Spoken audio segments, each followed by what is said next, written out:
Hi friends, ఈరోజు మా ఇంట్లో breakfast puri and besan curry అండి.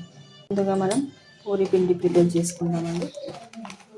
దీనికి కొంచెం సాల్ట్, కొంచెం ఏంటంటే నూనె పీల్చుకోకుండా ఉండడానికి కొంచెం బొంబాయి రవ్వ అండ్ జస్ట్ పంచదార అండి.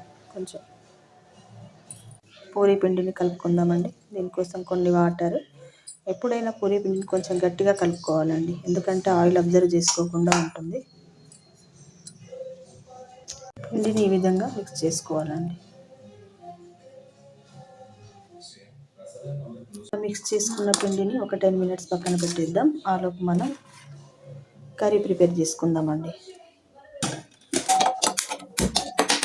కొంచెం ఆయిల్ హీట్ ఎక్కగానే జీలకర్ర అండి, కొంచెం ఆవాలు జస్ట్ చిటపట్లు ఆడిన తర్వాత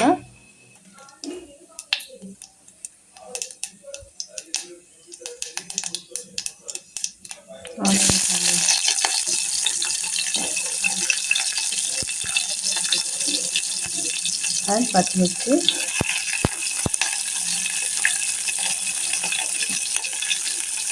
ఒకటి మనం ఏమేమి ఇంగ్రీడియంట్స్ పెట్టుకున్నామో అవన్నీ వేసుకోవాలండి.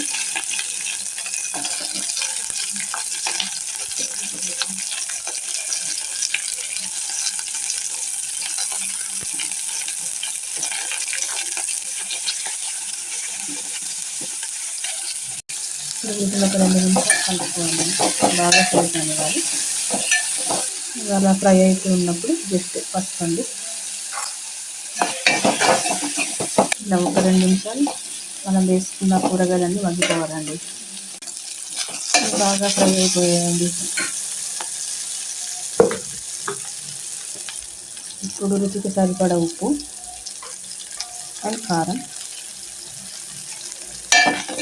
తర్వాత మళ్ళీ ఒక 2 నిమిషాలు మంచిగా కలుపుకోవాలండి.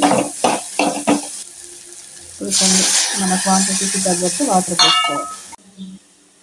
చూడండి కూరగాయలు ఎంత బాగా ఉడుకుతున్నాయో. మనం వేసుకుని ఇలా ఉడుకుతూ ఉన్నప్పుడు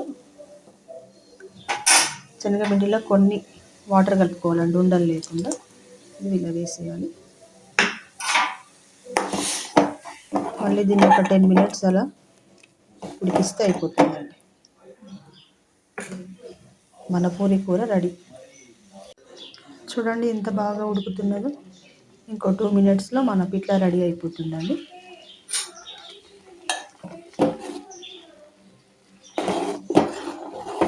దీని కాంబినేషన్ పూరి కానీ చపాతీ కానీ వేడి వేడి రైస్లో కూడా బాగుంటుందండి. ఇప్పుడు ఇక చివర్లో కొత్తిమీర వేసి దింపేసుకోవడమేనండి.